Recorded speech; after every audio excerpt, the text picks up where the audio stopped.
Something told me to run, and honey, you know me, it's so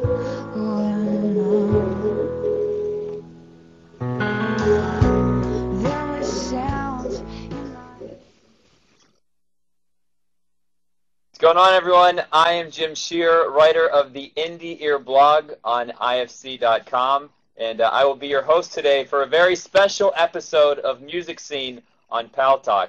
Now, if you don't know, Paltalk is an online video chat community with millions of members worldwide, and today we are coming to you live from Warner Brothers Records in New York City, and my guest is Australian singer-songwriter Missy Higgins.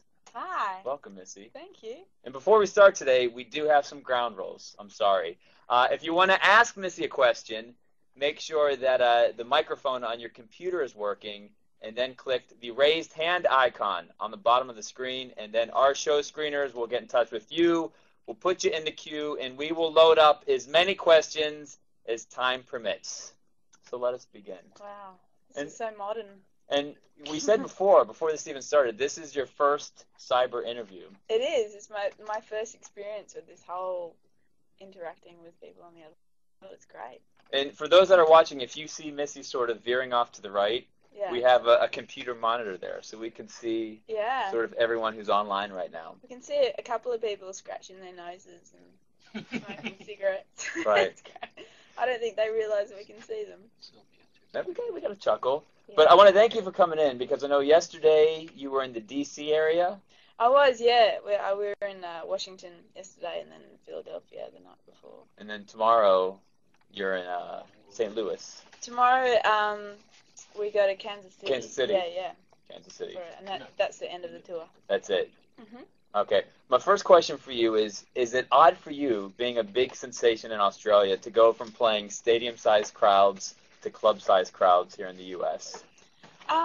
It's not really odd at all, actually. It's very natural feeling, 'cause that's how I kind of started out in Australia, and that's how I was for many years before I kind of got to the level that I reached in the end. So it feels more natural than anything, and I really love it because, you know, I get to have much more interaction with the fans and kind of, you know, you're much closer. It's a smaller venue, and it's just, I don't know, it's nice and cozy. It's what I love. Okay. But speaking of the shows, do you come in with a different mindset for like the big 45,000 seater show compared to the small club show? Yeah, I think I do. Did you say 45,000? I said 45,000. Yeah, You've done 45,000, right? No, I don't think so. You haven't? Not unless it was a festival. Okay. No, Well, what's the biggest you've played in Australia? My biggest show? I think it was 12,000. 12,000. Yeah. All right, so I was only... I mean, once it gets to that point, it's like a sea of faces, so it doesn't really matter. But, yeah, I guess with those shows, it's yeah, you got to kind of put on your big performance hat. You know, it's a much different mindset to kind of going into a small club and playing for people whose faces you can see, and you can like literally just see the reactions firsthand. So I mean, they've both definitely got their positives and very different kinds of shows. And speaking of talking to the fans, we have a question for you now. Okay. And since this is Missy's first cyber interview, this would be the first question ever asked to Missy Higgins via a cyber webcast interview. This is Sylvia from Argentina. Sylvia, fire away. Hi, Sylvia. Hello, Missy. Hello from Argentina. How are you? Oh, great. How are you? Well, very happy to see you here. Well, my question is, if your work has been influenced by Carol King, you know, here Carol King is very, very special for us, and we were listening to you, and I want to ask you how she influenced in your work, if she did. Carol King. Actually, she's not really been an influence to me at all. I only really got her album maybe a year ago. Right? But there So, is and I there is really, another there is another that who influencing you and your work for singing like you do.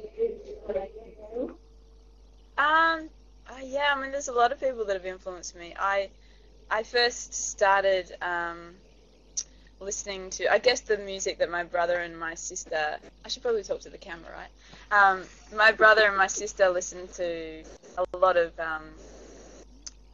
jazz. So when I grew up, I listened to a lot of Sarah Vaughan and Natalie Cole and Ella Fitzgerald and Nina Simone. So I really loved all the kind of the classic jazz divas. Then I moved more on to I went through actually a bit of a grunge rock phase, and I listened to like Nirvana and Hole and Soundgarden and a whole lot of trippy music too. That was kind of like my rebellious teenage years. And then I started listening to some Australian music, like a band called The Waifs, which I guess a lot of people from Australia watching would know and hopefully love. And they're rooting right now. They're like, yeah, and Something for Kate, actually. I used to love them in high school. They're another Australian band. And of course, Crowded House. Me and my brother and I used to play those songs, out in our bedroom. I wanted to ask you, Neil Finn played on your album. He did, yeah. But he came in the studio, you met him? Yeah. I'd actually supported the Finn brothers on a tour before. But the guy that produced my album, Mitchell Froome, also produced all the Crowded House albums. So that was kind of the connection. And when we were in the studio, we were recording Peachy, and Mitchell was like, I know someone whose guitar playing would be absolutely perfect for this song, and I know that he's going to be in town soon recording his new album. This guy, Neil Finn, have you ever heard of him? I was like, oh my God, yeah, that'd be unreal. So he came in and he put electric guitar down on Peachy, and I got him to sing a bit of backing vocals on a song called Going North too. So. And did you meet Liam? Who I've is met Neil's Liam son? Before. Yeah, he's great.